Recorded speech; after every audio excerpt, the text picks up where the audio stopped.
காத்து ஊத காத்து சுத்தும் கடலு கரைய பார்த்து சத்தியமா கோயில் கொண்ட சுப்பையா எங்க குப்பத்துக்கு குல விளக்கு நீ ஐயா.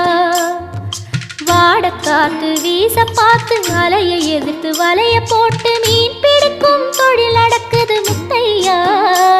கரை மீண்டு வர காவல் உந்தன் வேலையா. திருச்செந்தூர் ஆண்டவனே வேல் முருகா தினம் உனக்கு நன்றி சொல்வோம் மால் மருகா. திருவடியில் தவம் இருப்போம் திருமுருகா தீர்ப்பெழுது நலமெனவே வடிவழகா.